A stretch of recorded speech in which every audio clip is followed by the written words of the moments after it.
नमस्कार दोस्तों, आज बहुत ही ज़रूरी बात करने के लिए आया हूं आप लोगों से।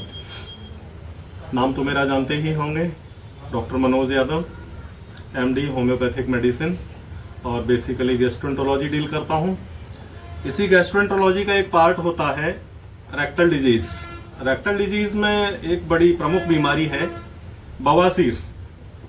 बवासीर से पूरा भारत ही नहीं, पूरा एशिया ज्यादा परेशान है, क्योंकि जहां पर मिर्च मसाला ज्यादा खाया जाता है ना, वहां पर बवासीर की समस्या अक्सर हो ही जाती है। अगर हम एक आंकड़ा प्रस्तुत करें तो भारत में लगभग 80% लोग इस बवासीर नामक रोग से पीड़ित हैं। कभी न कभी किसी न किसी स्टेज पर यह बीमारी लोगों में आती रहती है।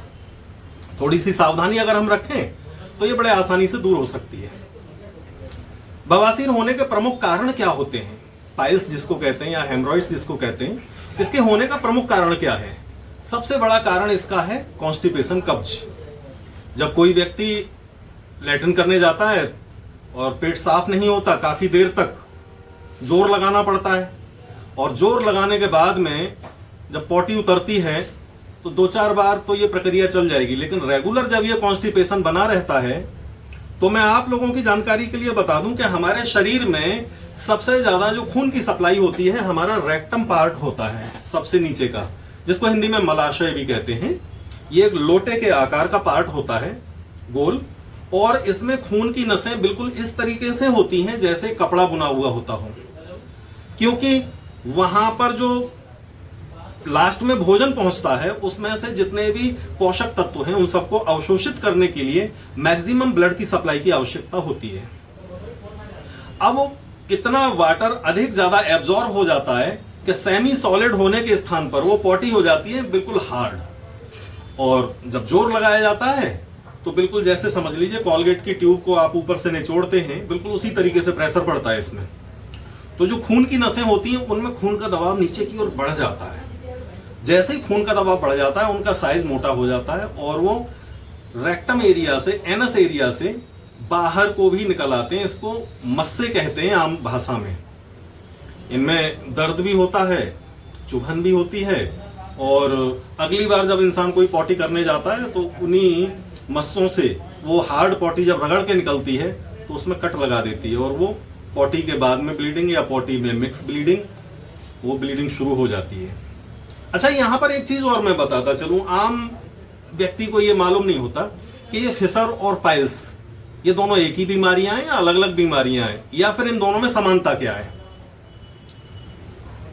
पाइल्स जो होता है, पाइल्स में दर्द कम होता है, फिशर में दर्द ज्यादा होता है। फिशर हिंदी भाषा में अगर इसको जाने तो कट लग जाना, स्किन का चटक जाना। जैसे जाड़े में होठ चटक जाते हैं तो वहां पर बहुत पानी चुभता है या कुछ भी दर्द होता है, ऐसे ही एनल एरिया जो है हमारा, वहां पर ड्राइनेस की वजह से या किसी इंफेक्शन की वजह से कट्स लग जाते हैं, तो वहां चुभन वाला दर्द होता है। ऐसा लगता है जैसे कांटे से चुभ रहे हो, सुइयां चुभ रही हो। हमारे यहाँ होम्योपैथी में एक बहुत बेस्ट मेडिसिन है इसके लिए, जहां सुइयां चुभने वाला दर्द हो, म्यूकस मेम्ब्रेन्स जहां पर आपस में कनेक्ट होती हैं, म्यूकोसा जहां कनेक्ट होती है, एसिडम नाइट्रिकम। एसिडम नाइट्रिकम अगर हम लोग यूज करते हैं तो इससे इमीडिएट दर्द में आराम तो बिल्कुल मिल ही जाएगा। खैर, अभी थोड़ी देर बाद कुछ मेडिसिन भी आप लोगों को बता के दूंगा जिनमें घर बैठे आप अपना छोटा मोटा इलाज इससे कर सकें। अच्छा, तो ये पाइल्स में और फिशर में ये मेन डिफरेंशिएशन हो गया कि फिशर में कट लग जाते हैं, और पाइल्स जो होता है ये अंदर खून की नसों में खून भरने की वजह से ये बीमारी होती है। आमतौर पर तो देखिए, मैं आपको बता दूं कि जो आदमी पॉटी करने जाता है तो सबके खून भर जाता है नसों में, लेकिन लचीलापन इतना ज्यादा होता है नसों का कि जैसे ही हम पॉटी करके हटते हैं तो वो खून वापस चला जाता है और हमारी जो आर्टरीज, वेन्स हैं वो अपनी नॉर्मल स्टेट में आ जाती हैं। एक कंडीशन क्रिएट हो जाती है, हार्डनेस हो जाती है, एक स्टेटोसिस हो जाता है, हार्डनेस हो जाती है ब्लड वेसल्स में, रेक्टल ब्लड वेसल में, यानी उनमें खून भर गया तो वो वापस गुब्बारे की तरह नहीं पिचक रही हैं, उनमें खून भरा का भरा रह गया।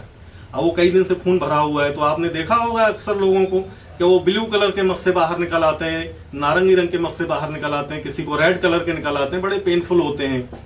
तो उनमें कट भी लग जाते हैं और अल्सरेशन भी हो जाते हैं, बहुत ज़्यादा तकलीफ होती है। तो ये तो मैंने अभी थोड़ा सा इंट्रोडक्शन दिया ये पाइल्स और फिशर की बीमारी के बारे में। क्यों होता है ये भी मैंने आपको बता दिया। मिर्च मसाला ज़्यादा खाएंगे या स्ट्रीट फूड ज़्यादा खाएंगे, फैटी फूड ज़्यादा खाएंगे, मतलब इस तरह का अगर हम भोजन करें कि उसमें फाइबर ज़्यादा हो तो हमें ये परेशानी नहीं होगी। अच्छा, मैं एक चीज़ आप लोगों को बता देता हूँ, बहुत आसानी से मिलने वाला एक फल है जिससे पाइल्स की बीमारी पर बहुत बड़ा कमांड कर सकते हो। पपीता हर सीजन में मुझे लग रहा है मिल जाता है। और जो हमारे ग्रामीण अंचल में रहने वाले भाई बहन हैं उनके लिए तो एक बिल्कुल रामबाण औषधि है। आप छाछ, मट्ठा जिसको हम कहते हैं, छाछ काला नमक मिला के आप उसको पीते रहिए, तो इससे कॉन्स्टिपेशन होता ही नहीं है। जहां कॉन्स्टिपेशन नहीं होगा वहां पाइल्स की परेशानी नहीं होगी। अच्छा चलिए, अब हम थोड़ी सी इसके लिए कुछ ऐसी रेमेडीज बता दें। अब इतनी बातें तो हो गई, अब आप कहेंगे डॉक्टर साहब कुछ दवाई तो बताओ, तो मैं थोड़ी सी दवाइयां बता देता हूं पाइल्स के लिए। होम्योपैथी में बता रहा हूं भाई, एलोपैथी से कोई वास्ता नहीं अपना। पाइल्स के लिए टॉप ग्रेड की जो रेमेडीज हैं, वैसे तो हमारे यहाँ कॉन्स्टिट्यूशन बेस्ड होती हैं, कौन इंसान कैसा है तो हर आदमी की अलग अलग तरह की देखिए दवा हो जाती है, लेकिन ऐसे ही मोटे तौर पे मैं बता रहा हूं। लेकिन इनको लो पोटेंसी में यूज करना है, बहुत हाई पोटेंसी में कभी यूज नहीं करना। और कभी भी अगर कोई होम्योपैथी दवा का यूज करना है तो या तो हमसे पूछ लो या कोई सरकारी अस्पताल के डॉक्टर साहब हो, होम्योपैथी अब तो सब जगह है, उनसे जाके पूछ लीजिए, 1 रुपए का पर्चा बनवा के उनसे बात कर लीजिए। अपने घर पे ही प्रयोग करना वैसे बहुत अच्छा नहीं होता, लेकिन फिर भी दवाइयों की जानकारी आपको होना जरूरी है, मैं बता देता हूं। सल्फर इसमें टॉप ग्रेड की मेडिसिन है। सल्फर के बाद में फिर नक्स वोमिका। नक्स वोमिका का और सल्फर का जो रिलेशन होता है वो एक दूसरे को फॉलो करती हैं। एक दूसरे के बड़े अच्छे पड़ोसी हैं, वो उसको फॉलो करेगा, वो उसको फॉलो करेगा। तो लोअर पावर में और लोअर फ्रीक्वेंसी में। अब ये नहीं कि सब नक्स वोमिका दिन में 6 बार खिला दोगे किसी को, नहीं, सिंगल डोज से ज्यादा नहीं होनी चाहिए। मास्टर हैनीमन ने एक शब्द कहा था जो हमारे गॉडफादर हैं, मिनिमम डोज मैक्सिमम रिजल्ट। तो कम से कम हमें डोज रखनी है और पोटेंसी भी हम शुरुआत में बहुत छोटी सी लेके चलेंगे। खैर, नक्स वोमिका, सल्फर, और अगर ब्लीडिंग आ रही है तो हेमामेलिस क्यू इसमें आप यूज कर सकते हैं। हेमामेलिस क्यू ये फ्रीक्वेंसी के ऊपर डिपेंड करता है। अगर ज्यादा ब्लीडिंग आ रही है तो फिर 3 बार भी ले सकते हैं, 15-15 बूंद पानी में मिला के। ब्लीडिंग इससे इमीडिएट स्टॉप हो जाएगी। तो देखिए, रेगुलर अगर ब्लीडिंग आती रही तो हीमोग्लोबिन डाउन हो जाएगा। हीमोग्लोबिन डाउन हो जाएगा, एडिमा फॉर्मेशन होगा, पूरा शरीर पीला पड़ जाएगा, तो उसमें बीमारी फिर बढ़ती जा रही है। खून को बहने नहीं देना है। ये लोगों की बड़ी गलतफहमी होती है, गंदा खून बह गया। भाई गंदा और स्वच्छ क्या होता है? खून तो सारा स्वच्छ ही होता है ना। ये गंदा बंदा कोई खून नहीं होता है। किडनी में और लंग्स में वो सब फिल्टर हो जाता है, केमिकली और ऑक्सीजनेटेड सब हो जाता है। ये गंदा बंदा कुछ नहीं होता है। खून को शरीर से बाहर नहीं बहने देना है। तो खाने पीने में फाइबर युक्त भोजन, जैसे चने वने हैं, आप सुबह स्प्राउट्स का नाश्ता ले सकते हैं और पपीता खा सकते हैं, कोई एक फल खा सकते हैं। तो इससे क्या होगा कि ट्यूनिंग आपके बनी रहेगी और कॉन्स्टिपेशन नहीं होगा। कॉन्स्टिपेशन से बचना है।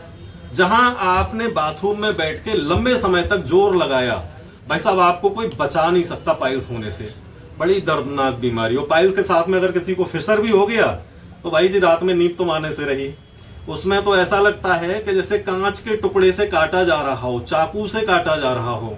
बहुत शार्प कटिंग पेन्स होते हैं उसमें। हाइपरकम मेडिसिन हालांकि काम करती है उसमें। तो ठीक है, मैं समझ रहा हूं कि शायद आज के वीडियो में मैंने काफी जानकारी दे दी। वीडियो फिर लंबा हो जाता है ना। अगर इन सारी चीजों से संबंधित कोई जानकारी मुझसे चाहिए तो स्क्रीन पे हम अपने फार्मासिस्ट महोदय से कह देते हैं, भाई इस पे नंबर को डिस्प्ले कर दो, तो वो नंबर डिस्प्ले हो ही जाएगा। आप मुझे कॉल कर लीजिए, मैं हाजिर हूं भाई। और कॉल अगर वाई द वे नहीं उठती है, थोड़ा सा बिजी रहता हूं ना, कॉल अगर नहीं उठती है तो व्हाट्सएप पे मैसेज या इसी पर यूट्यूब पे मैसेज या कहीं भी मैसेज कर दीजिए, मैं जवाब जरूर देता हूं भाई। कुछ भी हो, चाहे मेरे को रात में लेट हो जाए सोने के लिए, मैं सबके जवाब देके सोता हूं। तो माई बेस्ट विशेस, बिल्कुल हेल्दी इंडिया रहे हमारा, सभी लोग स्वस्थ रहें और बवासीर जैसी खतरनाक बीमारी के खतरनाक दर्द से हम बचे रहें। कोई ज्यादा तकलीफ नहीं होती, बहुत जल्दी ठीक हो जाता है, परेशान मत रहिए। बवासीर है कोई बड़ी चीज नहीं। चलिए ठीक है, फिर अगले वीडियो में मिलता हूं। नमस्कार। ओके।